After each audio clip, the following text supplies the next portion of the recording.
అందరికీ నమస్కారం. నేను మీ అనంతరామ శర్మ. మనకి రాశి ఫలములు చూస్తూ ఉంటాము. ఎందుకు చూస్తాము అసలు రాశి ఫలాలు అంటే, ప్రతి నెల కూడాను ఈ రాశి ఫలాలు చూసుకోవడము, లేదు ఇలా మీడియాల్లో వినడము, చేయడము చేస్తూ ఉంటాము. ఎందుకు అనే విషయానికి వస్తే, గత నెల కంటే ఈ నెలన్నా బాగుందా లేదా అనేది ఒకటి. ఒకవేళ బాగుంటే పర్వాలేదు, ఈ నెల మనకి సాఫీగా సాగిపోతుంది, ఈ నెల చాలా బాగుంది కాబట్టి ఈ బాగున్న దాన్ని మనం ఇంకా మెరుగ్గా ఎట్లా చేసుకోవాలి ఏమిటి అనేది చూసుకుంటాం.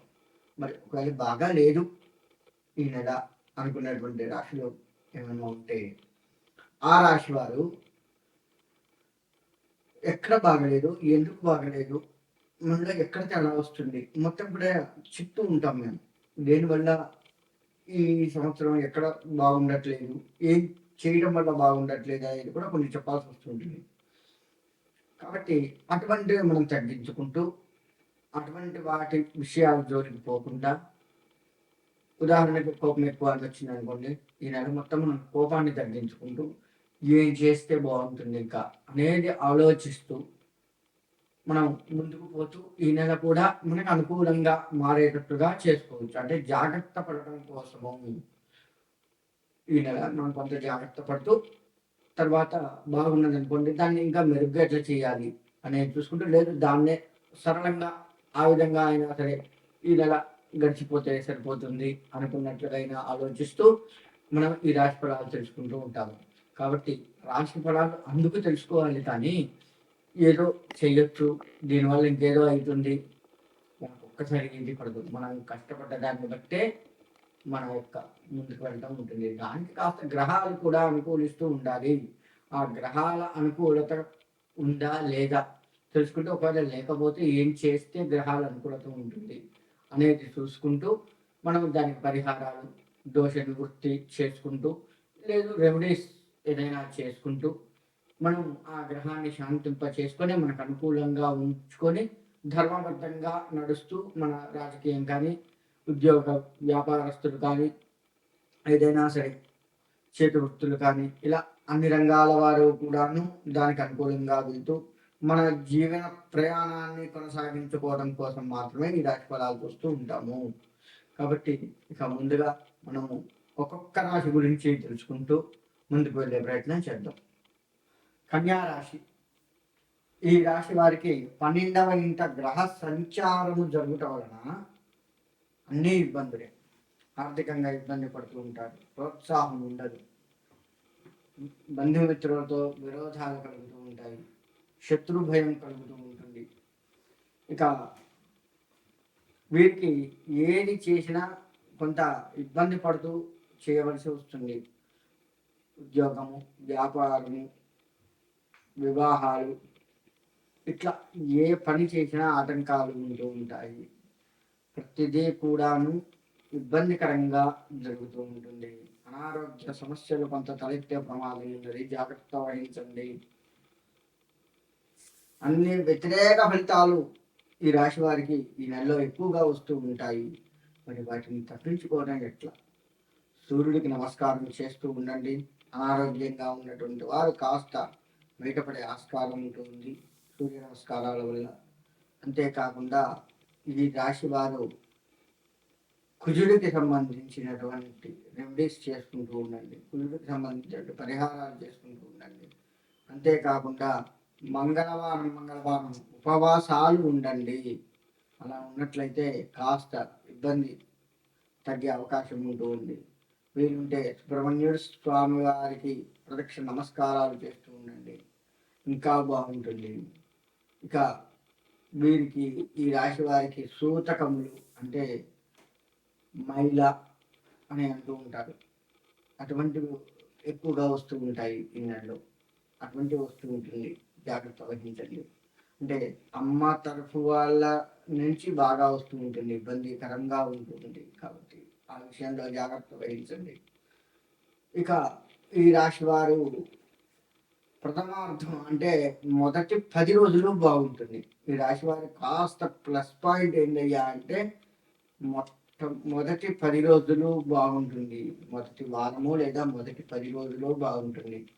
తర్వాత మొత్తం ఇప్పుడు ఎంత బాగుందో ఇంకా నాకు బాగుంటుంది, అబ్బాయి ఈ నెల బాగుందిరా అనుకుంటూ ఉన్న సమయంలో క్రమేపీ తగ్గటం మొదలు పెడుతుంది ఆ బాగుండటం. అది గమనించుకోండి. ఆ బాగున్న సమయంలోనే మీరు దాన్ని కనెక్ట్ చేసుకొని ఆర్థికంగా కాస్త పక్కకు పెట్టుకోవడము చేసుకుంటూ ప్రోత్సాహకరమైనటువంటి ఏవైనా ఆ సమయంలోనే ప్రారంభం చేస్తూ ముందుకు వెళ్ళడం మంచిది. కాబట్టి మొదటి నెలలో బాగుంది కదా, మరి తర్వాత బాగుండదు కదా అంటే దానికే నేను చెప్పింది ఇప్పుడు ఈ పెళ్లికి సంబంధించి మొత్తం కూడా చేసుకోమని చెప్పింది. తర్వాత బాగుంటుంది కాబట్టి మీరు మొదటి నెలలో బాగుంటుంది మొదటి 10 రోజులు బాగుంటుంది కాబట్టి ఈ నెలలో వారు ఈ విధంగా కనుక చేసుకుంటే ఆ మొదటి 10 రోజుల్లోనే చేసుకోండి. తర్వాత మీకు కాస్త అంటే 100% ఇబ్బంది పడేది 100% పడకుండా ఉంటారు. కాస్త శాతం అనేది తగ్గుతుంది, కానీ కష్టపడేది తప్పదు, కానీ శాతం తగ్గుతుంది. పెట్టుకోండి.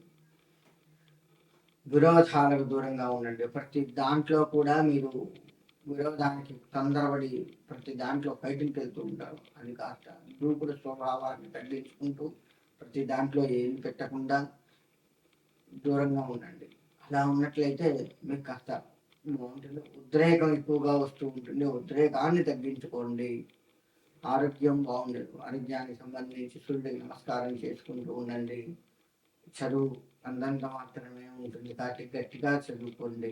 వ్యాపారము మొదట బాగుంది, తర్వాత బాగుండదు కాబట్టి తర్వాత ఏం చేస్తే బాగుంటుందో మీరు ఆలోచిస్తూ ముందడుగు వేస్తూ ఉండండి. రాజకీయము ప్రతి దాంట్లోకి మీరు వెళ్తూ ఉంటారు కాబట్టి ఎక్కడో ఎవరో ఒకళ్ళు మీ మీద నిందలు వేసే ప్రమాదం కనబడుతూ ఉంది కాబట్టి అక్కడ జాగ్రత్త వహించండి. రాజకీయ పరంగా కొత్తగా రాజకీయంలోకి రావాలి అనుకున్న వారు ఈ మొదటి 10 రోజుల్లోనే అడుగుపెట్టండి. తర్వాత కాస్త ఆగిపోండి. అంతేకాకుండా అప్పులు చేయవలసి ప్రమాదం కనపడుతూ ఉంది, దాన్ని సరి చేసుకోండి. అలా చేయకుండా ఉండటానికి దారులు వెతుక్కోండి. తద్వారా మీరు బాగుంటుంది. మీకు ఇట్లా ఒకటి కాదు, అన్ని రంగాల వారికి మొదటి 10 రోజులే బాగుంది కాబట్టి మొదటి 10 రోజుల్లోనే మీరు కష్టపడుతూ దానికి సంబంధించినటువంటివన్నీ కూడాను పరిహారాలు చేసుకుంటూ కనుక ముందుకు వెళ్ళినట్లయితే తప్పకుండా తర్వాత వచ్చే ఇబ్బందుల నుంచి మీరు బయటపడతారు. ఆ విధంగా కనుక ముందు మీరు వెళ్తే మీకు అంతా బాగుంటుంది. అందరికీ బాగుండాలి అని కోరుకుంటున్నాను. ద్వాదశ రాశుల వారికి చెప్పేది ఏంటయ్యా అంటే నేను ఇప్పుడు చెప్పినట్లుగా మీరు పరిహారాలు చేసుకుంటూ మీ రాశుల రీత్యా మీరు ముందుకు వెళ్ళండి. ఆ పరిహారాలు చేసుకోకపోతే నిజంగా ఇబ్బందులు వస్తాయి, అందులో ఎటువంటి సందేహం లేదు. మనం జాతకం మొత్తం కూడా మన జీవితం మొత్తం కూడా జాతకం మీద ఆ యొక్క గ్రహాల మీద అది ఆధారపడి ఉంది. గ్రహాల అనుకూలత మనకు ఉంటేనే, ఉదాహరణకి సూర్యుడి అనుగ్రహం ఉందనుకో ఆరోగ్యం బాగుంటుంది, చంద్రుడి అనుగ్రహం ఉంటే మనశ్శాంతి బాగుంటుంది. ఇలా ఒక్కొక్క గ్రహం ఒక్కొక్కటి చేస్తూ ఉంటుంది కాబట్టి మన జాతకరీత్యా ఏ గ్రహం బాగాలేదో దానికి సంబంధించి పరిహారాలు చేసుకుంటూ మీరు ముందుకు వెళ్ళడం ఎంతైనా శ్రేయస్కరం. కాబట్టి ద్వాదశ రాశుల వారు నేను చెప్పిన పరిహారాలు చేసుకుంటూ ముందుకు వెళ్ళి మీ యొక్క జీవితాన్ని తీర్చిదిద్దుకోవాలి అని కోరుకుంటున్నాను. మీ అందరికీ కూడా ద్వాదశ రాశుల వారందరికీ కూడా మీ ఇష్టదైవం కులదైవాల యొక్క గ్రామ దేవతల యొక్క అనుగ్రహం సంపూర్ణంగా కలిసి సుభిక్షంగా ఉండాలి అని కోరుకుంటూ సెలవు తీసుకుంటాను.